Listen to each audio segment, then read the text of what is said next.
So what I have done is I have chosen to speak on the Adivasis in North Bengal districts. There are 6 districts in North Bengal, and Adivasis means the Central Indian tribes who migrated sometime in the later half of the 19th century. They had 2 streams of migration.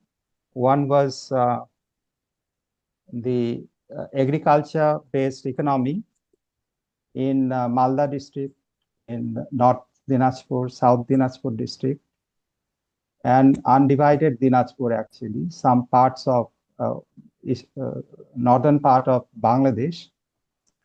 And then there was another stream of migration that happened because of the tea gardens, again in the second half of the 19th century. So more or less, it's about a decade gap, or maybe 20 years. So these two streams of migrants, but they had a common origin in the Chotanagpur area, central Indian area, some parts of Orissa, present Jharkhand, then Madhya Pradesh.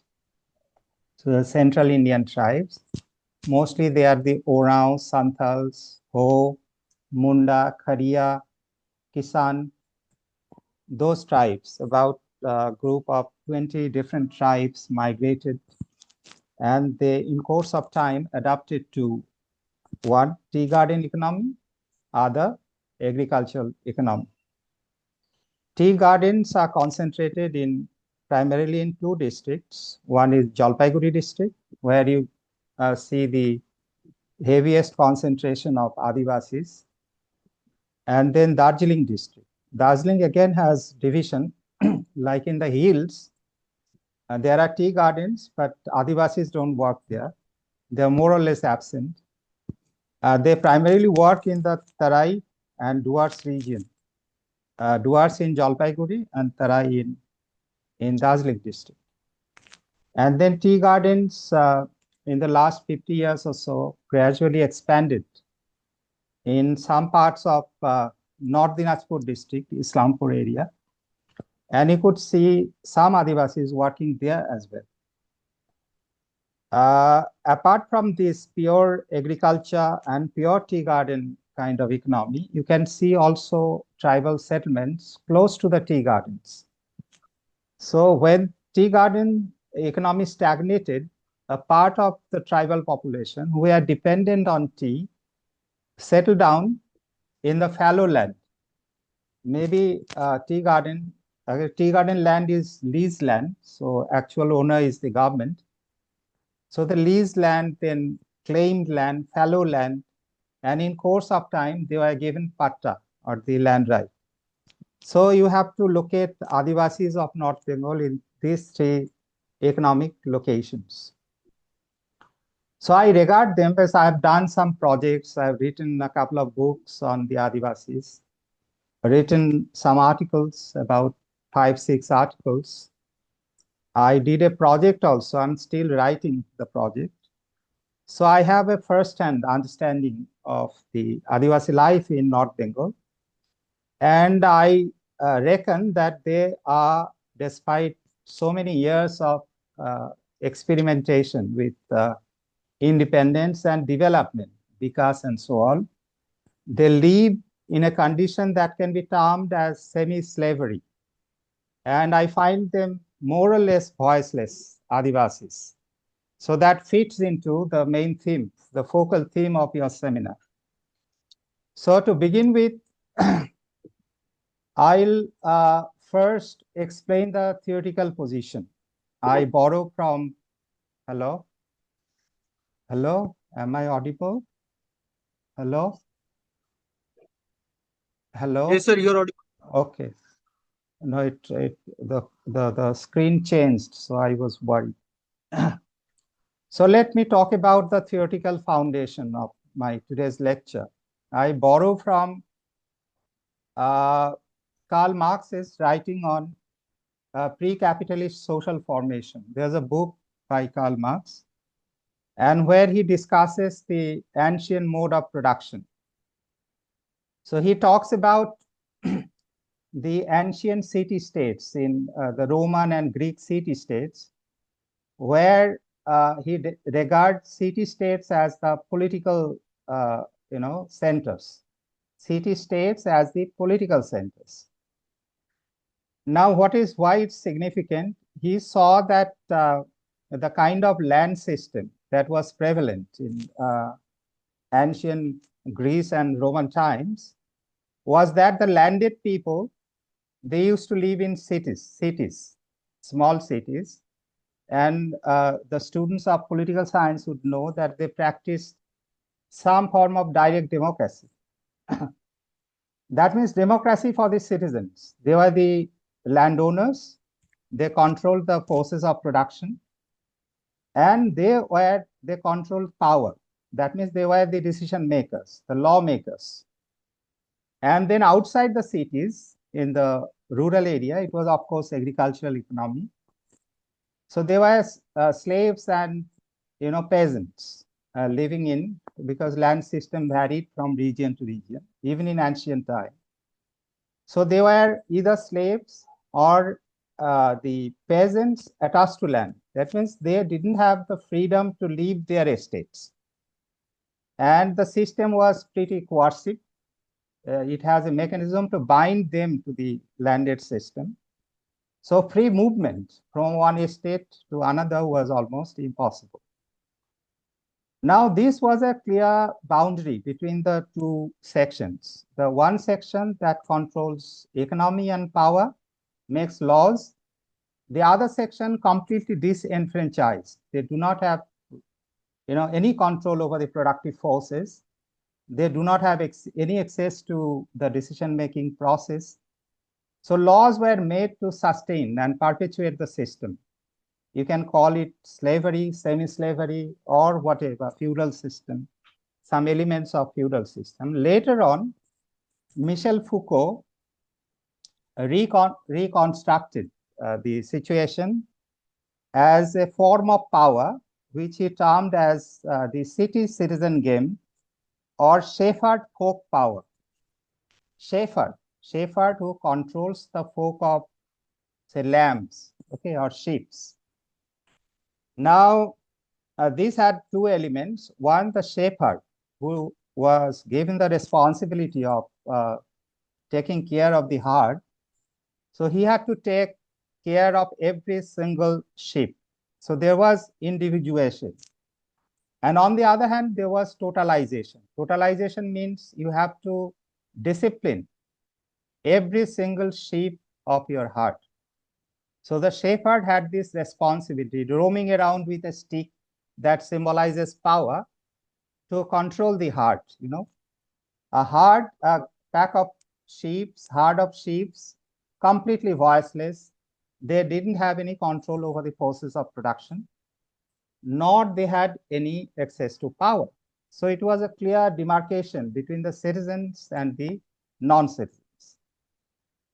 So why this idea is relevant to understand the tribal situation in North Bengal? Although we live in democracy, we talk about vikas, we talk about welfareism, we talk about people's interest. Okay, we do everything for the janta, the downtrodden in particular.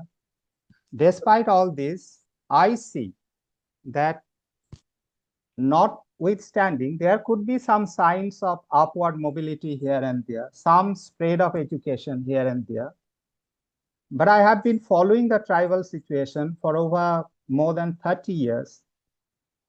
Or historically, you can go beyond, see their situation in books and articles after their migration to areas of North Bengal.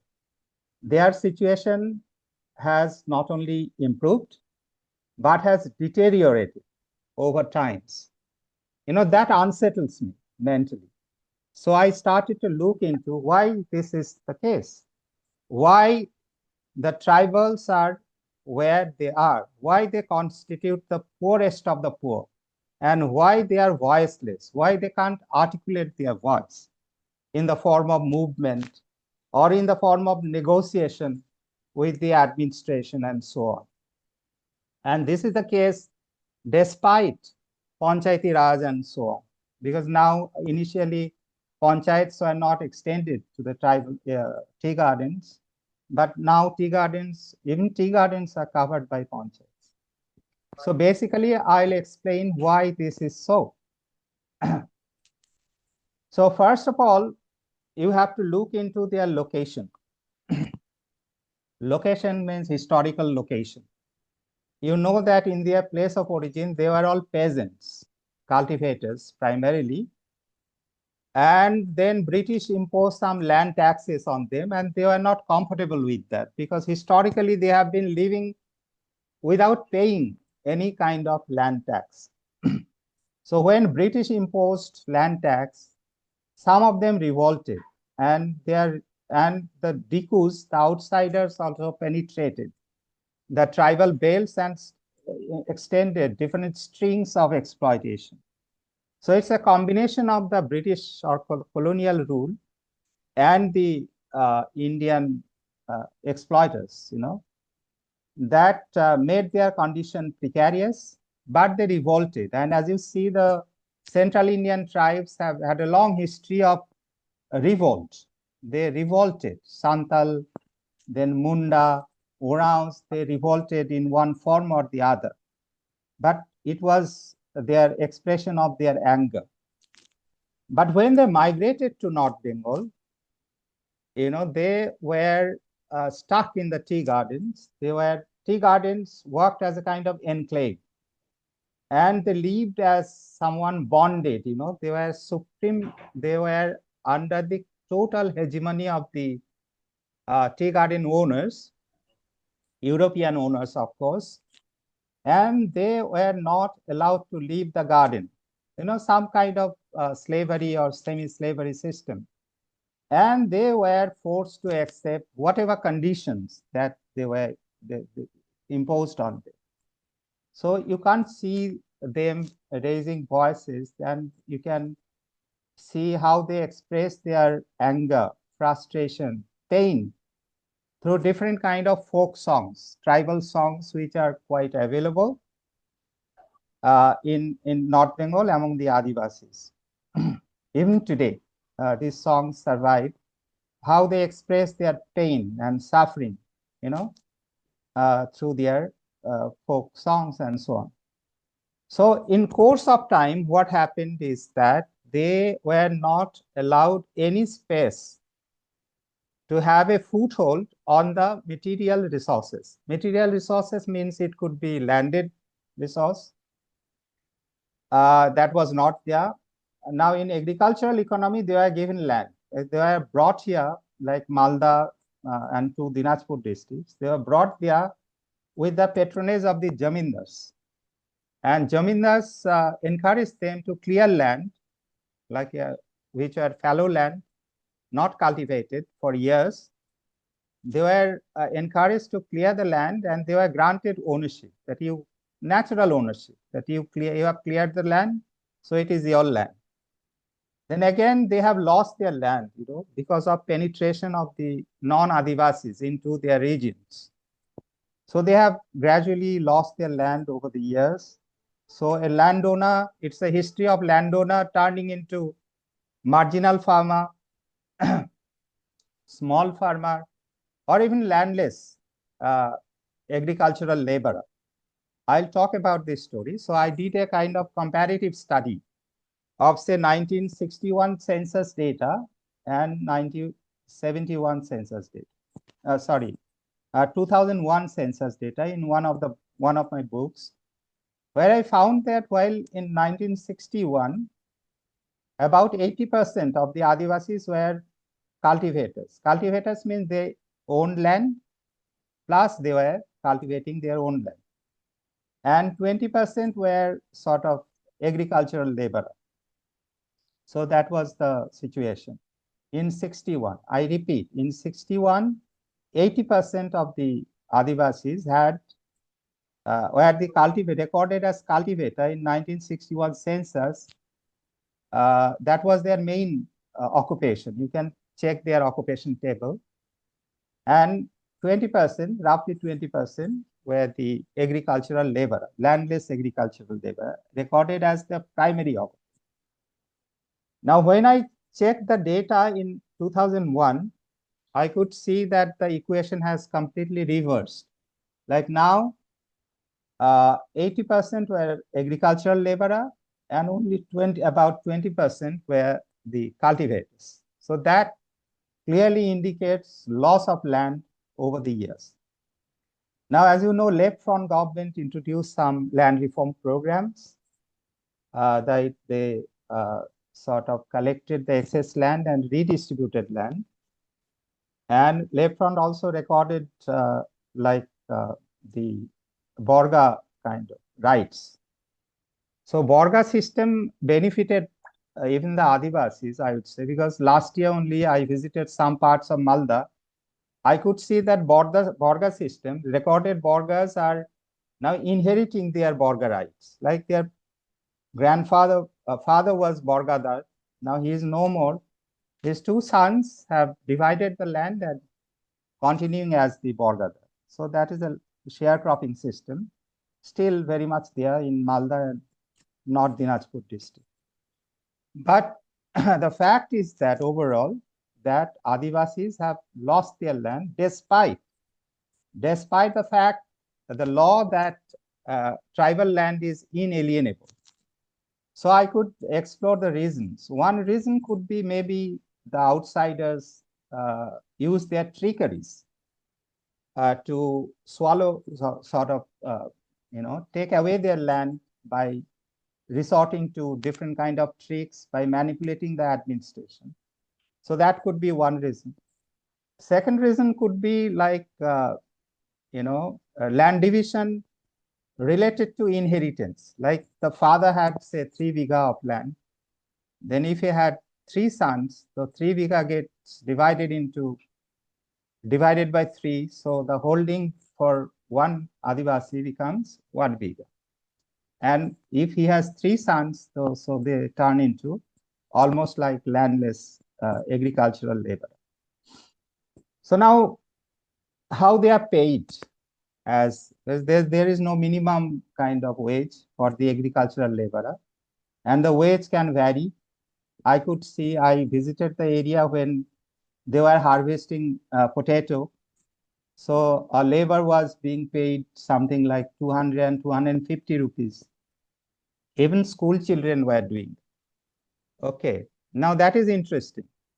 School children, undermark this slide, even school children get into this harvesting of potato for 1 month or so. So they get disconnected from their schools or educational institutions. I could see that the Adivasi is going to Malda town in search of job. Adivasis working as construction labor when work in agriculture is no more, in dry season in particular. So that is the case with agriculture. So they have lost whatever land they had, and they have been turned into wage labor and agricultural laborer. And you can imagine where there is no minimum wage guarantee. So how much they would be earning. So basically they live in absolute poverty. What happened in the tea garden situation? You know that up to a point, tea gardens were expanding, like roughly about 1940 and so on. So after that, you could see the stagnation. Like tea gardens were not expanding anymore. And then came a slump in the tea garden. Like tea gardens were being closed down. Tea gardens became old, so productivity declined.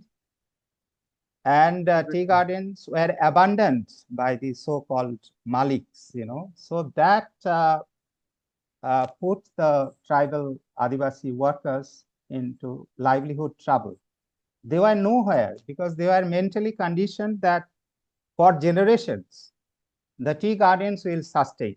Then when the garden is in crisis, all of a sudden, they are nowhere. So they fled, like anywhere, everywhere as construction labor. Their girls were trafficked either as domestic help or they were introduced in the sex trade. There are pretty, a good number of reports on this, and both research report and newspaper reports. And I also personally collected some information. So basically, when the economy got shattered, it shattered in turn, it shattered their life. Now, even when the gardens are running, what happens is that by the time the Adivasi children, uh, turn, say, 14, 15 years of age, the moment they cross the child labor bar, that is 14 years, they are engaged as the pluckers in the tea garden. Because as you know, the demand for labor in the harvesting season that runs for 8 months a year, it has already started. So it will run up to early November or mid-November, depending on the rainfall, the degree of rainfall, quantity of rainfall. So that can prolong the harvesting time. So they need double the labor, the garden's normal labor requirement. So all the children who have crossed 14, 15 years, they get into this plucking business because they, given their poverty, they cannot ignore the temptation of earning some ready money, which is available right there in their own locale, in their garden. So because of this, they discontinue with their education, because a tribal Adivasi child studying in class 8, 9, 10, if he gets out of the school system for 7, 8 months a year, then it's almost impossible for her to get back. Now, despite all this, you could see that there are some stray cases where every tea garden, there could be a couple of graduates, there could be a couple of nurses. Okay, but what are they doing? You will hardly find any case where the Adivasis are employed in white collar job in the formal economy, which offers stable income. That is not there. So Adivasis do not see the connect between whatever education they gather and the employment opportunities. That is absolutely not there. Okay. So that, what even the educated, what they aspire the most is some contractual kind of job here and there in the market, in the schools, local schools. Some schools are run by the missionaries in this area. So some of them are employed on contract. Their salary would vary. Hello, their salary would vary from say 10,000 to 15,000 a month, even less at times, 5,000. So warn me, when the time is over. Give me a warning so that I can wind up. Okay.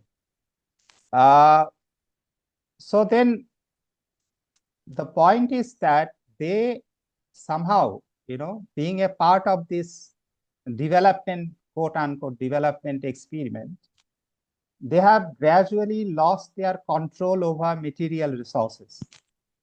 And the second part of upward mobility could have been their greater access to human resources. Human resources means education and skill. Now that too, literacy rate hovers around say 50%, which is much less than the national average. Then you would see gender gap. Gender gap means the men are say 10% higher than the female literacy rate. There is a gap of 10%. Then dropout rate is havoc because of their economic compulsions. Like there have been some signs of development or improvement of infrastructure. Like in every single tea garden, you could see schools are there. The high schools are not very far. The communication system has improved quite a lot. But despite all this, they drop out. They cannot. Whatever education you see, that is primarily in the general line education, like plain graduates and so on. You would hardly find an honors graduate pursuing post-graduation and so on. Anyone doing medicine, studying medicine or engineering, nothing is there.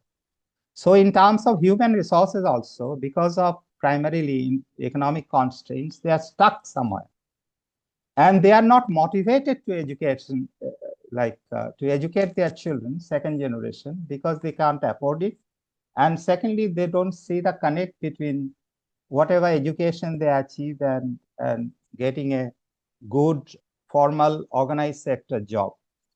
I think, therefore, the two routes to upward mobility have been blocked. They neither have sufficient control over material resources nor over the human resources. There is a tendency of late that some graduates are,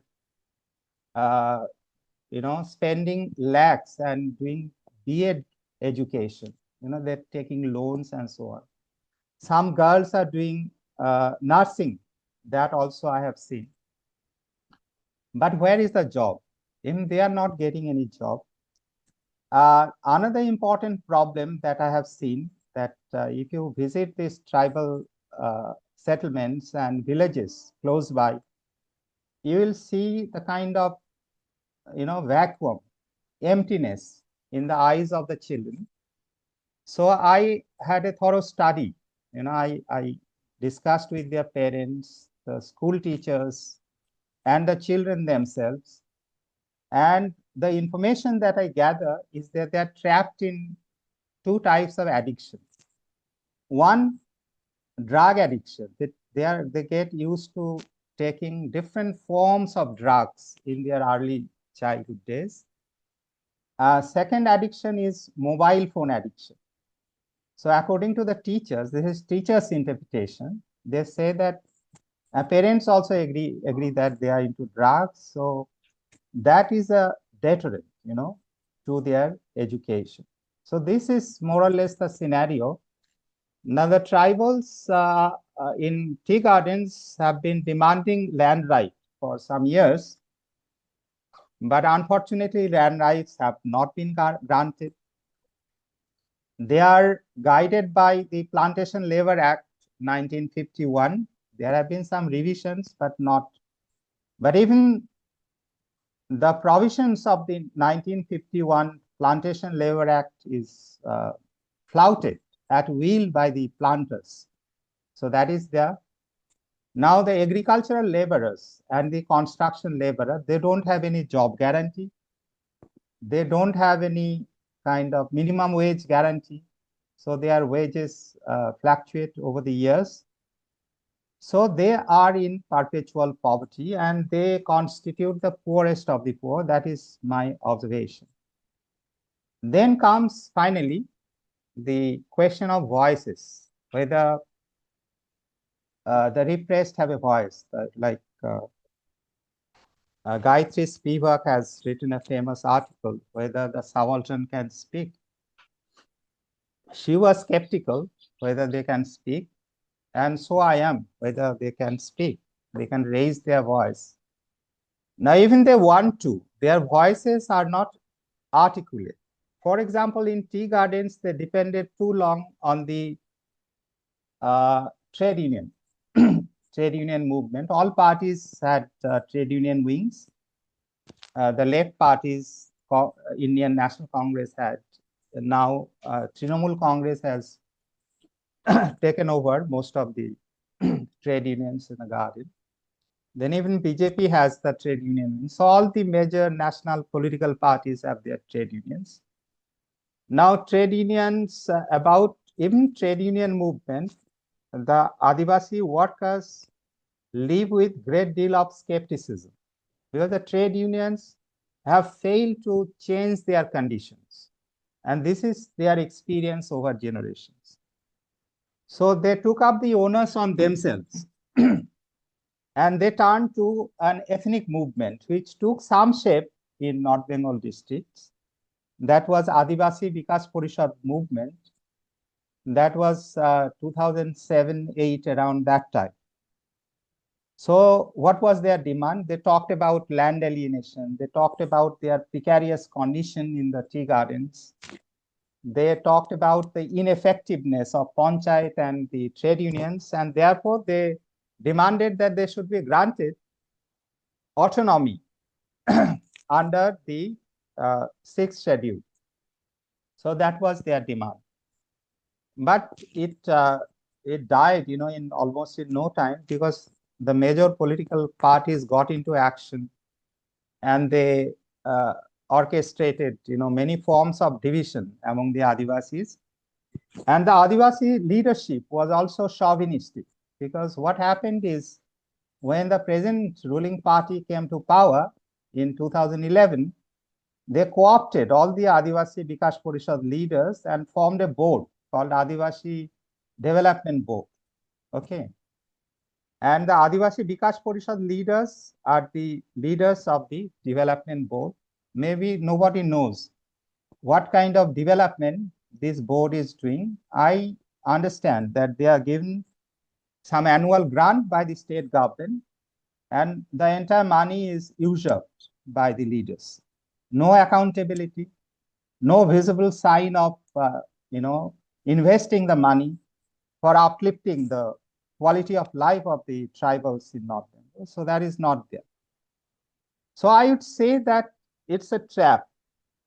It's a structural trap, and that reproduces the conditions of slavery and semi-slavery. Keep them voiceless, keep them uneducated, keep them unskilled, so that the larger system can benefit out of their cheap labor, the physical labor. So don't allow them to be any other form of labor. Like we are also labor, we are intellectual labor. So Adivasis are not intellectual labor, they are physical labor. So keep them structurally where they are, keep them voiceless, so that the larger system, which is utterly capitalist neoliberal order, that can sustain itself, that can reproduce itself over the cheap labor of the downtrodden, and keep them voiceless so that they don't co-opt them in different parties and different so-called democratic decentralization and this, that. But all this, the fact remains is that they remain where they have been for generations. So they remain disenfranchised, they remain without control over the material resources or human resources, and they remain voiceless. There have been other forms of integration in practice, because when a population remains in a precarious condition, then the larger players get into action. Now, one was the Christian missionary. They were active during the British rule. They are patronized by the tea garden owners, and Christianity spread. Okay, so Adivasis were Christians even before their migration, mostly, but conversion continued. Then other method is Hindu method of absorption. Like if you ask Adivasis, what is your religion? So they will either say, I'm a Christian, or say, I'm a Hindu. But those who claim that they are Hindu, what kind of Hindu they are? The Hindu, they have not been incorporated into the Hindu caste code. So they remain outside the caste. They are called the outcasts. Okay. And the Brahmins, normal Hindu Brahmins, do not visit Adivasi houses to perform the rituals and rites and so on. So that means they remain absolute other, disenfranchised, voiceless people. And that is why I think my lecture fits into the main theme of the international seminar that you are having. Thank you for giving me an opportunity. I can see the anxiety in the face of the organizers, so I'll prefer to stop here. Thank you very much.